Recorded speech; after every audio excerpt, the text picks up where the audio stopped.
Jadi jamaah, ada sebuah cerita tentang bagaimana seorang lelaki, subhanallah ya. Kakak kelas sana cerita dulu. Bicara nikah nggak harus punya pekerjaan tetap. Tapi tetap bekerja.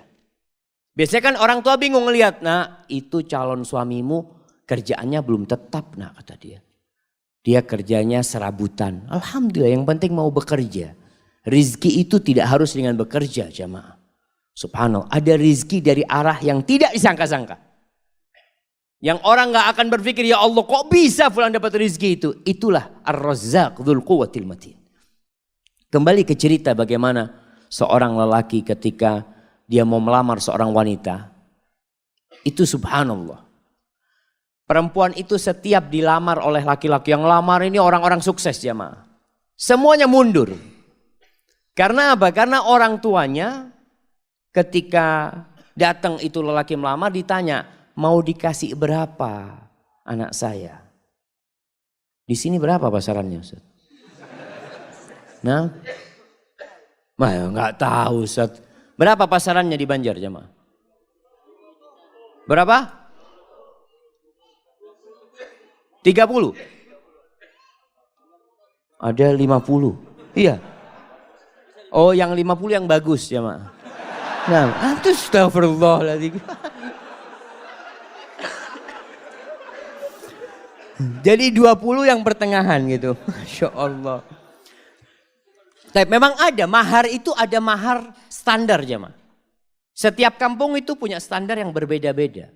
Dan itu diperbolehkan dalam agama, nggak ada masalah itu. Umpamanya umumnya 30 juta. Sudah, orang tuanya tanya mau dikasih berapa. Bingung mau dikasih berapa, ini anaknya orang kaya. Akhirnya mundur semua. Datanglah seorang pemuda, dia dengar tentang anaknya Fulan ini, anaknya orang kaya ini. Dia ngomong sama sahib-sahibnya, anak mau melamar dia, siapa tahu diterima. Ya Allah, orang yang lebih sukses dari kamu mundur, apalagi kayak kamu. Nah, punya kan, ya bismillah kan, siapa tahu diterima. Berangkat dia melamar. Ini tidak harus cinta, tapi cocok. Berangkat dia. Sampai ke sana ngobrol sama calon mertuanya. Sama ditanya sama calon mertuanya. Mau dikasih berapa anak saya? Apa kata calon mertua? Kata calon menantunya, Bapak minta berapa? Oh Allah jamaah. Ini jamaah. Kamu jual saya beli. Minta berapa? Masya Allah. Karena dia memang makelar jamaah. Dia itu kerjanya maklar kemana-mana. Jadi ngomong gitu tuh biasa dia. Dia minta berapa Bapak gitu. Waktu itu sebelum Krismon jamaah. Oh zaman ini ceritanya jamaah. Kata orang tuanya berapa? 15 juta nggak apa-apa kata dia. Cuma 15 juta paman kata dia. Subhanallah jemaah. Jangan paman. Masa anaknya Ami yang dari kecil Ami rawat ya. Ami besarkan, Ami sekolahkan cuma dihargai 15 juta. Ami anak kasih 1 miliar. Betul ini ceritanya jemaah. Tapi sekarang anak gak punya duit. Iya memang dia gak punya duit. Artinya dia ingin ngasih gitu jemaah. Antum ketawa. Subhanallah jemaah. Subhanallah. Akhirnya ya sudah. Diterima jemaah. Itu keluar dari sana teman-temannya bingung. Kok bisa diterima kamu kata dia. Ada ceritanya kata dia. Masya Allah. Akhirnya menikah. Menikah dengan utang dia. Mahar itu boleh utang. Makanya ketika antum menikah. Kan orang tua mengatakan maharnya sekian tunai atau utang. Walaupun anak gak pernah dengar yang utang jemaah ya. Karena yang disebutkan maharnya itu cuma 100 ribu, 1 juta. Seperti itu. Padahal kadang-kala maharnya di zaman sahabat itu. Maharnya itu 1 kebun kurma. Jemaah. Isinya 400 pohon. Jemaah. Berapa miliar itu jemaah. Nah itu bisa utang. Akhirnya menikah. Setelah menikah tetap kerjanya serabutan dia ya. Maklar jual ini jual itu. Dia punya utang 1 miliar. Subhanallah jemaah. Suatu saat dia cerita. Mertuanya ini ngobrol sama menantu-menantunya yang kaya-kaya. Cuma 1 yang miskin jemaah. Yang kaya-kaya. Ngobrol masalah durian jemaah. Oh Masya Allah durian yang enak. Durian ini itu macam-macam. Akhirnya si menantu yang miskin ini minta izin. Paman, ana mau keluar dulu sebentar ya, kata dia. Akhirnya dia keluar rumah. Ke tempat sohibnya, pinjem duit 20 ribu. Ana pinjem duit 20 ribu. Buat apa ini? Mertua ana kepingin durian. Dia beli durian jemaah. Dia bawa. Sampai rumah masih ngobrol durian ini jemaah. Dia ngomong, paman afwan ana gak bisa beli yang bagus. Yang mudah-mudahan ini enak buat paman. Itu mertuanya langsung jatuh cinta sama menantunya nih jemaah. Yang kaya raya cuma ngomong doang durian. Ada langsung beli jemaah. Subhanallah jemaah. Antum itu kalau jadi menantu yang bener. Mertua ngomong durian berarti kepingin durian. Masya Allah jemaah. Ini akhirnya nih menantu jadi menantu kesayangan. Sampai kakeknya istri dia itu, neneknya. Pernah suatu hari karena sayangnya sama ini menantu ya. Baik menantu ini. Cuma duitnya memang gak banyak. Tapi dia mau kerja. Makanya ketika itu dia mengatakan lupa. Salah satu yang diucapkan kepada calon mertuanya nih. Paman ana sekarang gak punya duit. Tapi alhamdulillah Allah kasih anak akal bisa berpikir. Allah kasih anak lutut. Anak bisa berjalan. Anak insya Allah akan lunasin hal itu. Subhanallah. Sampai suatu hari dia dipanggil sama neneknya istrinya. Kata neneknya. Nak. Nenek ini punya duit 500 juta. Nenek mau kasih buat kamu. Subhanallah jemaah. Si menantu malu jemaah. Janganlah nenek. Nenek kalau mau kasih ke cucunya nenek.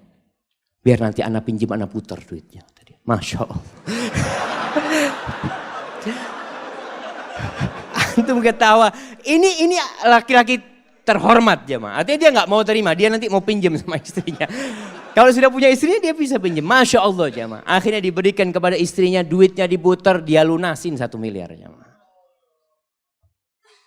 Maka carilah lelaki tadi yang gak harus punya pekerjaan tetap. Masih banyak masyarakat Indonesia itu yang berpikir kalau cari pasangan hidup yang pegawai. Yang sudah punya gaji tetap. Jangan sama orang yang baru usaha kecil-kecil nanti bangkrut dia katanya. Kalau pegawai kan ada jaminan nanti. Ada jaminan masa tua macam-macam. Lah, nggak harus. Maka itu kriterianya. Allah Subhanahu wa taala mengatakan, "In yakunu fuqara yughnihimullah min fadlih. Wa ankihul ayama minkum wassalihin min ibadikum wa imaikum in yakunu fuqara yughnihimullah fadlih." Kalau mereka orang-orang fakir yang kalian nikahkan, Allah yang akan cukupi.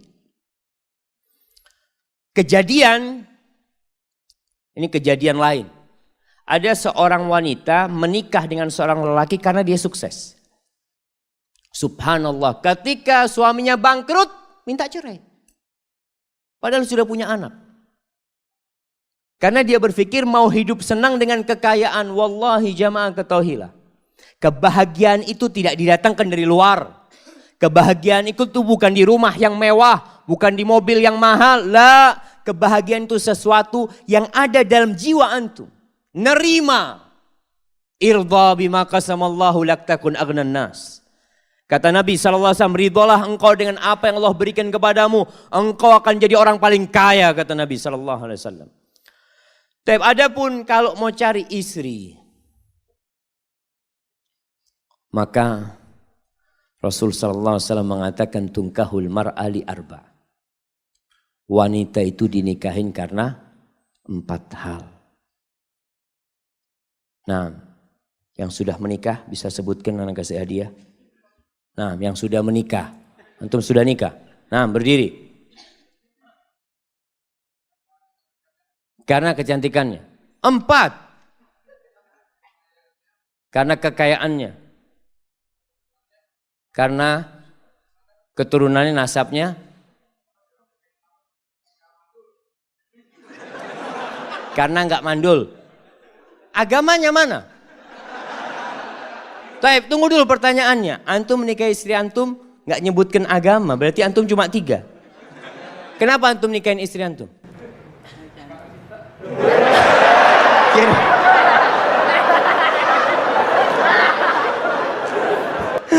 Masya Allah, Masya Allah. Ambil hadiahnya.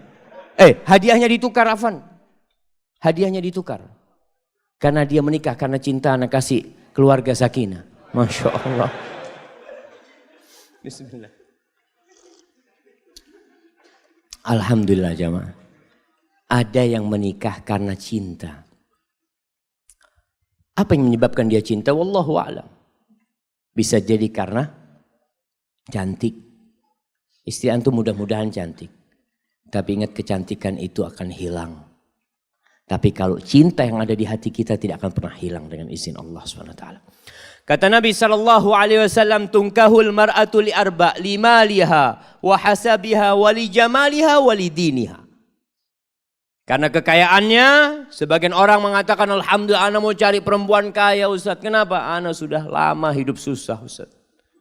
Paling nggak bisa numpang hidup nyaman dengan hartanya istri.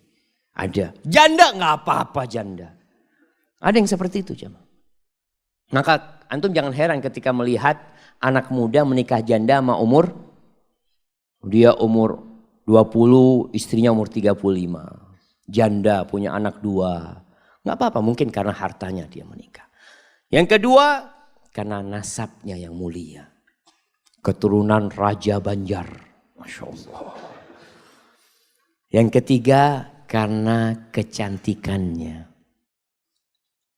Ini normal. Orang menikahin wanita karena kecantikannya. Yang keempat, karena agamanya. Lalu apa kata Nabi SAW? Fadfar bidhatid din taribat yadak.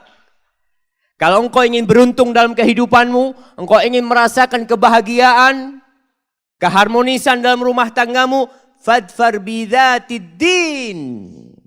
Berbahagialah engkau mendapatkan agama, mendapatkan wanita yang agamanya baik. Seperti tadi kita bicarakan, ada standar minimal perempuan baik secara agama. Apa? Apa jemaah? Melaksanakan kewajiban. Ini yang pertama. Jadi standar perempuan itu melaksanakan kewajiban. Ustaz, tapi dia nggak pernah ngaji ke masjid Ustaz. Nah, yang penting kewajiban dia laksanakan. Sholat yang 5 waktu. Puasa di bulan Ramadan. Dia menutup auratnya. Dia berbakti kepada orang tuanya. Maka standar kewajiban ini paling minim harus ada.